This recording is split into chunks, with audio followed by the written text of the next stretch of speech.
Hello friends, today we are going to understand the topic of Minimum Wages Act 1948.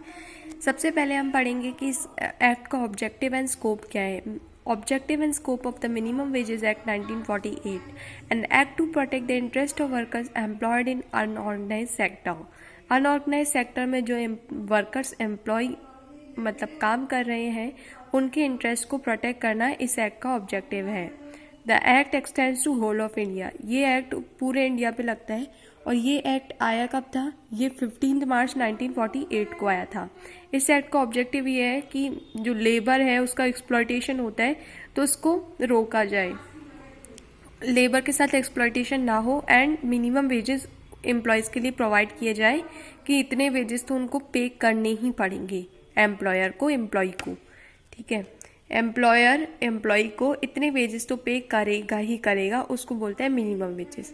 और इसमें employ कौन होता है? एम्प्लॉय मतलब वो पर्सन जो कि एम्प्लॉयड है फॉर एम्प्लॉयड फॉर हायर और रिवॉर्ड और do any work, skilled or unskilled, manual or clerical, in a schedule in employment in respect of which minimum rates of wages have been fixed.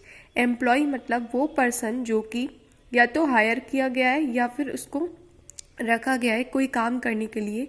वो skilled भी हो सकता है, unskilled भी हो सकता है, मैनुअल भी हो सकता है या फिर क्लरिकल वर्क भी कर सकता है. इन अ स्किल्ड एम्प्लॉयमेंट, एक स्किल्ड एम्प्लॉयमेंट में जिसमें minimum rate of wages fixed होना चाहिए तो वो उसको एम्प्लॉय बोलते हैं. और इसमें आउट वर्कर भी आ जाते हैं. An out includes an out worker to whom any articles or materials are given out by another person to made up, cleaned, washed, altered, ornamented, finished, repaired, adapted or otherwise processed. इसमें out worker भी आ जाता है जिसको article या material दिया गया है किसी और पर्सन के द्वारा क्या करने के लिए? क्लीन करने के लिए, वॉश करने के लिए, ऑल्टर चेंज करने के लिए, ऑर्नामेंट करने के लिए, फिनिश करने के लिए, रिपेयर करने के लिए या कुछ और प्रोसेसिंग करने के लिए. ठीक है. Employee declared to be employee by appropriate government. Appropriate government ने किसी पर्सन को अगर एम्प्लॉय घोषित कर दिया है तो उसको भी हम एम्प्लॉय मानेंगे. Employee includes contract employees. Contract employees भी एम्प्लॉय की डेफिनेशन में आते हैं for the purpose of minimum wages act 1948. अब इसमें मेंबर ऑफ आर्म्ड फोर्सेज हैं वो एक्सक्लूड किए जाते हैं. ठीक है. What is mean by the term wages? तो इसमें लिखा हुआ है wages includes all, wages means all remuneration capable of being expressed in terms of money which would be payable to a person employed in respect of his employment in case the terms of contract of employment are fulfilled. Employment के contract की कुछ terms होंगी और उसको अगर fulfil कर दिया गया है एम्प्लॉय के द्वारा तो उसको वेजेस मिलेंगे. और वेजेस मतलब सारे रेम्युनरेशन जो उसको कैश में मतलब मनी फॉर्म में जो प्रोवाइड किए गए हैं, काइंड में नहीं माने जाएंगे, जो मनी फॉर्म में प्रोवाइड किए गए हैं उस पर्सन को, तो उसको वेजेस बोलेंगे. इसमें हाउस रेंट अलाउंस भी आता है, includes house rent allowance but excludes any house accommodation, supply of light, water, medical attendance, any other amenity or any service excluded by appropriate government, any contribution made by employer to any PF, any travelling allowance, any sum paid to the person employed to defray special expenses, any gratuity payable on discharge.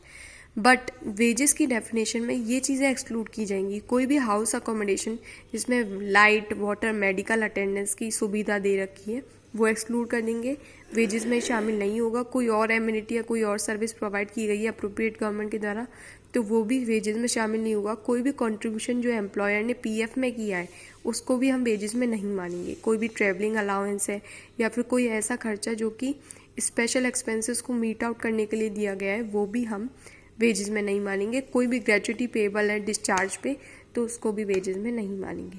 अभी बोलते हैं who fixes the minimum rate of wages. Minimum rate of wages को कौन fix करता है? The appropriate government has to fix the minimum rate of wages payable to employees employed in an employment. Appropriate government को यह हक बनता है कि वो मिनिमम रेट ऑफ वेजेस जो एम्प्लॉयज़ को पे करनी है उसको फिक्स करे. Appropriate government shall review the minimum rate so fixed at such interval as it may think fit, such interval not exceeding 5 years and revise the minimum rate of wages if necessary.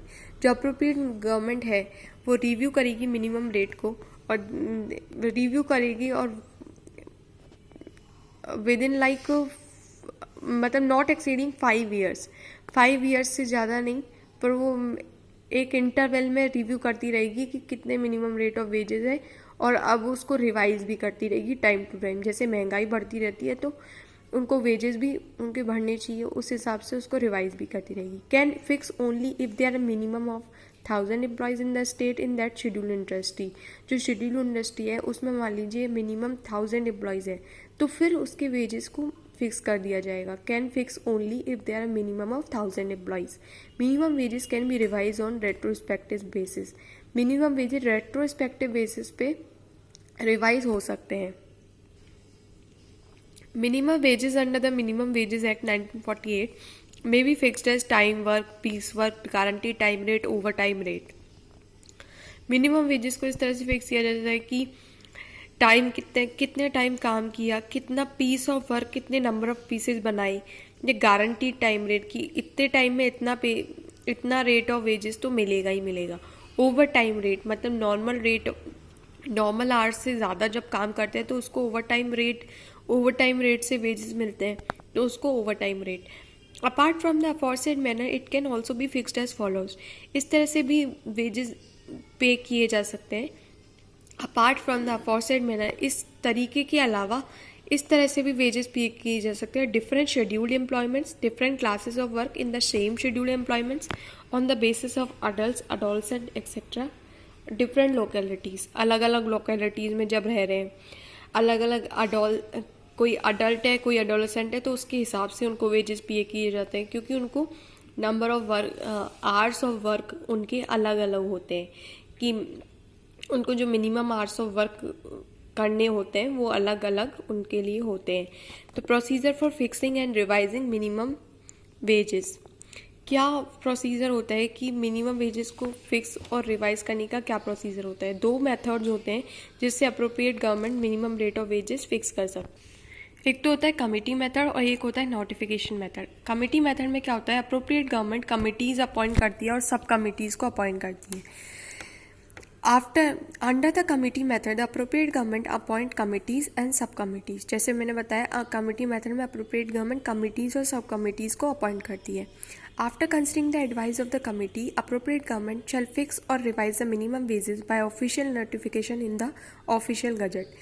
Committee की advice लेने के बाद, committee ने जो भी बोला उसकी advice को ध्यान में रखने के बाद अप्रोप्रिएट गवर्नमेंट क्या करेगी, फिक्स करेगी और रिवाइज करेगी मिनिमम वेजेस को। पर ये कैसे कर सकती है, ऑफिशियल गजट में ऑफिशियल नोटिफिकेशन लाकर। ठीक है, government is not bound to accept the recommendation given by the committee. Government bound नहीं होगी कि जो रिकमेंडेशन कमिटी ने दिया है उसी को मानना है, ये जरूरी नहीं है।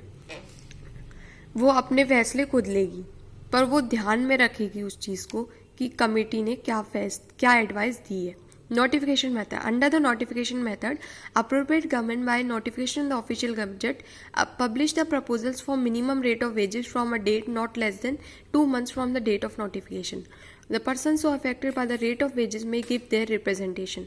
नोटिफिकेशन मेथड में क्या होता है, अप्रोप्रिएट गवर्नमेंट ऑफिशियल गजट में नोटिफिकेशन देके ये बता देगी कि मिनिमम रेट ऑफ वेजेस हमारी तरफ से प्रपोजल्स ये हैं, मान लीजिए 2 प्रपोजल्स हैं तो उनको बता देगी। और फिर after considering the representation from the various groups, बहुत सारे अलग अलग लोगों से उनकी राय लेने के बाद, उनकी रिप्रेजेंटेशन को ध्यान में रखने के बाद government will prescribe the minimum rate of wages. Government prescribe कर देगी कि कितने मिनिमम रेट ऑफ वेजेस उनको प्रोवाइड की जाएंगी। अब फिर है payment of less than minimum wages is an offence. Minimum wages act 1948 आने के बाद मिनिमम वेजेस से कम पे करने के लिए, कम पे करेंगे तो उसको ऑफेंस मतलब क्राइम माना जाएगा। Even if the company is running into losses it has to pay minimum wages. चाहे से अगर कंपनी लॉसेज में भी चल रही है तो भी उसको मिनिमम वेजेस पे करने की ज़रूरत है। Minimum wages need to be paid in cash, though they may be paid in kind too. हमने जैसे कि पहले भी पढ़ा था कि वो मनी फॉर्म में होने चाहिए, तो मिनिमम वेजेस कैश में ही पे किए जाएंगे, पर फिर भी काइंड में भी पे किए जा सकते हैं। काइंड में मतलब मनी के अलावा किसी और फॉर्म में। ठीक है। उसके बाद है in case of termination of services of an employee wages are to be paid within 2 days from the date of such termination. अगर एम्प्लॉय की सर्विसेज टर्मिनेट हो गई हैं, ख़त्म हो गई हैं, तो वेजेस पे किए जाएंगे 2 दिन के अंदर। जब उसकी सर्विसेज टर्मिनेट मतलब ख़त्म हुई हैं, उससे 2 दिन के अंदर उसको वेजेस पे किए जाने चाहिए। अगर ऐसा नहीं किया तो उसमें ऑफेंस और पेनल्टी दी हुई है, जैसे कि इम्प्रेजमेंट ऑफ 6 months और फाइन ऑफ अप टू 500 और both in case of breach of the act bye paying lesser than stipulated minimum wages. मान लीजिए मिनिमम वेजेस से कम एम्प्लॉयर ने एम्प्लॉय को पे किया है, तो उसको 6 महीने की जेल हो सकती है, या फिर 500 या 500 से ज़्यादा का उसको फाइन लग सकता है, या दोनों चीज़ें भी हो सकती है, जेल भी हो सकती है और फाइन भी हो सकता है अगर उसने इस एक्ट के प्रोविजंस को उल्लंघन किया तो, ब्रीच किया तो। अप्रोप्रिएट गवर्नमेंट मतलब क्या होता है?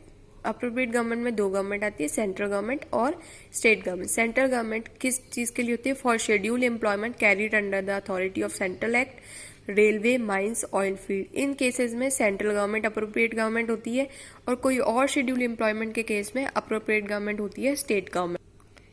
अब देखेंगे एम्प्लॉयर मीन्स क्या होता है। एम्प्लॉयर मतलब कोई भी पर्सन।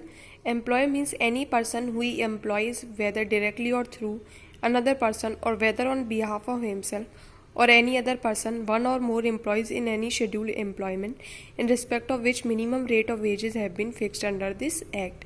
एम्प्लॉयर मतलब वो पर्सन, एम्प्लॉय मतलब कोई भी पर्सन जो एम्प्लॉय कर रहा है किसी को डायरेक्टली या फिर किसी और पर्सन को, चाहे से वो खुद के बिहाफ पे कर रहा है या किसी और पर्सन के बिहाफ पे कर रहा है। एम्प्लॉयज को क्या कर रहा है? एम्प्लॉय कर रहा है किसी भी शेड्यूल एम्प्लॉयमेंट में जिसमें मिनिमम रेट ऑफ वेजेस उनको पे किए जाएंगे। फिर है person who engages workers through another like a contractor. मान लीजिए जैसे कॉन्ट्रैक्टर होता है, कॉन्ट्रैक्टर किसी और के थ्रू वर्कर्स को एंगेज करता है, तो उसको भी एम्प्लॉयर ही माना जाएगा। It was held in Nathuram Shukla versus state of Madhya Pradesh. Nathuram Shukla versus state of Madhya Pradesh की केस लॉ है, उसमें ये चीज़ बताई गई थी कि जो पर्सन वर्कर्स को एम्प्लॉय करता है किसी और के द्वारा, जैसे कॉन्ट्रैक्टर, तो उसको भी एम्प्लॉयर ही माना जाएगा। इस केस लॉ में ये बताया गया है कि अगर minimum wages that if minimum wages have not been fixed for any breach of work of any schedule employment, अगर मिनिमम वेजेस पे नहीं की, मतलब जो फिक्स्ड है वो पे नहीं की गए और या फिर उसका उल्लंघन हो गया, तो person employing workers in such breach, जो पर्सन एम्प्लॉय कर रहा है मतलब जो एम्प्लॉयर है वो एम्प्लॉयर नहीं माना जाएगा इस एक्ट के थ्रू। ठीक है, अब देखते हैं शेड्यूल एम्प्लॉयमेंट क्या होता है। शेड्यूल एम्प्लॉयमेंट मतलब employment specified in the schedule और एनी प्रोसेस और branch of work forming part of such employment. Schedule employment मतलब होता है कोई भी एम्प्लॉयमेंट जो कि शेड्यूल में दिया गया है, या कोई प्रोसेस या ब्रांच ऑफ वर्क जो एम्प्लॉयमेंट का पार्ट है। शेड्यूल को 2 भागों में बांटा गया है, पार्ट 1 और part 2। When originally enacted part 1, जब ओरिजिनली इनेक्टेड पार्ट 1 में 12 एंट्रीज थी। पार्ट 2 एम्प्लॉयमेंट से रिलेटेड है, employment in agriculture. It was felt necessary to fix minimum wages in many more employments to be identified in course of time। ये जरूरी माना गया कि मिनिमम वेजेस फिक्स करना जरूरी है। Accordingly the appropriate government were given power to add employments to the schedule according to provision specified in section 21। फिर appropriate government को पावर दे दी गई कि वो एम्प्लॉयमेंट्स ऐड करते जाएं शेड्यूल में, जिससे कि इन और इस्टेब्लिशमेंट्स को भी और एम्प्लॉयमेंट्स को भी मिनिमम वेजेस का एप्लीकेबल होने को मिल जाए। अब जैसे कि एक केस लॉ है Bastiram versus state of AP. इस केस लॉ में in the case of an employment specified in part 1 of the schedule the minimum rate of wages must be fixed for the entire state, no part of the state being omitted. Different rates can be fixed for different zones or localities. इस केस में क्या बोला गया है कि जो minimum rate of wages है वो पूरे स्टेट के लिए फिक्स की जाएंगी। इसमें कोई भी स्टेट का कोई भी पार्ट ओमिट नहीं किया जाएगा, मतलब छूटा नहीं जाएगा। अलग अलग रेट्स अलग अलग जोन्स या अलग अलग लोकेलिटीज़ के लिए पे की जा सकती है। ये तो हो गई कि एम्प्लॉयमेंट जो part first of the schedule में दे रखे हैं, पर जो part second of the schedule में दे रखे हैं एम्प्लॉयमेंट, उसमें केस में क्या होगा, जो मिनिमम रेट ऑफ वेजेस है वो हो सकता है कि एंटायर स्टेट के लिए दी नहीं गई हो, पार्ट्स ऑफ द स्टेट हो सकता है कुछ पार्ट स्टेट के छूट जाए। ठीक है, तो इन case of the employment specified in part second of the schedule, minimum rate of wages may not be fixed for the entire state, parts of the state may be left out all together. और एक और चीज़ है, जैसे कि payment of minimum wages is obligatory on employer, section 12 है ये, कि minimum wages का पेमेंट करना एम्प्लॉयर के लिए ऑब्लिगेटरी है, मतलब उसको उस पर ये कंपलसरी है कि उसको मिनिमम वेज का पेमेंट करना ही करना है। अगर वो मिनिमम वेज से पेमेंट कम करता है तो ये ऑफेंस माना जाएगा। ये सेक्शन 12 क्लियरली बोलता है, section 12 clearly says that the employer shall pay at least the minimum rate of wages fixed by the appropriate government for that class of employment without deduction except as may be authorized। जो authorise deduction है वो तो किए जा सकते हैं, मगर जो ऑथराइज डिडक्शन नहीं है, जो अनऑथराइज डिडक्शन है, उसको नहीं करना है। और minimum rate of wages employment में एम्प्लॉयर को एम्प्लॉय को पे करना है। ठीक है, ये सेक्शन 12 में बताया गया है। फिर उसके बाद है section 13, fixing hours for a normal working day. According to section 13, appropriate government may fix the number of work which shall constitute a normal working day inclusive of one or more specified intervals।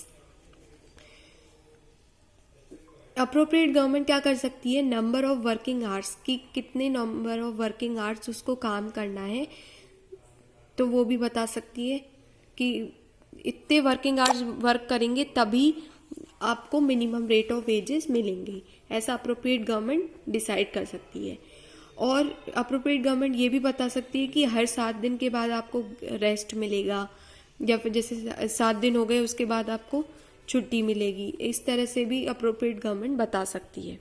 फिर section 14 है payment of overtime. When an employee whose minimum rate of wages is fixed under this act works on any day in excess of the number of hours constituting a normal working day, the employer shall pay him for every hours or part of an hour so worked in excess at the overtime rate fixed under this act or under any other law whichever is higher। अगर किसी employ ने minimum rate of wages जो fixed है इस act में उससे ज़्यादा काम किया, मतलब जो नॉर्मल वर्किंग आवर्स है उससे ज़्यादा काम किया, तो उसको ओवर टाइम रेट के हिसाब से उसको वेजेस एक्स्ट्रा पे किए जाएंगे, ये बोल रहे हैं। Payment for overtime work can be claimed only by employees who are getting minimum rate of wages under the act or not by that those getting better wages। Overtime work का payment उन्हीं employees को किया जाएगा जिनको minimum rate of wages मिल रहे हैं, ना कि उनको जो कि बेटर वेजेस, मतलब उनको अच्छे खासे वेजेस मिल रहे हैं, तो उनको ओवरटाइम रेट का वेजेस पे नहीं किया जाएगा इस एक्ट के अकॉर्डिंग। फिर सेक्शन 15 है wages of a worker who works less than normal working day, जहाँ पे where the rate of wages has been fixed under the act by the day for an employee and if he works on any day on which he is employed for a period less than the requisite number of hours constituting a normal working day, he shall be entitled to receive wages for that day as if he had worked for a full working day, subject to the condition that failure to work is not caused by employees unwillingness to work। जहाँ पे normal working hours act में दे रखे हैं और normal working hours से कम employ काम करता है, नॉर्मल वर्किंग आवर्स से भी कम एम्प्लॉय काम करता है, तो उसको फुल वर्किंग डे के पैसे मिलेंगे, उसको फुल वर्किंग डे के वेजेस मिलेंगे। पर इसमें ये कंडीशन है कि ऐसा नहीं होना चाहिए कि एम्प्लॉय का मन नहीं है काम करने का, इसकी वजह से वो काम नहीं कर रहा है, कोई और रीज़न होना चाहिए। अगर एम्प्लॉय का अनविलिंगनेस टू वर्क है, इस कंडीशन में उसको फुल वर्किंग डे के वेजेस नहीं मिलेंगे। फिर आता है section 17 minimum time rate wages for piece work. Where an employee is engaged in work on piece work for which minimum time rate has been fixed, wages shall be paid at minimum time rate। जहाँ पे employee अगर piece work के accordingly काम करता है, piece हर number of pieces के accordingly उसको पैसे मिलते हैं, तो उसको मिनिमम टाइम रेट के हिसाब से उसको वेजेस मिलेंगे। इस वीडियो के लिए इतना ही friends, and thank you so much.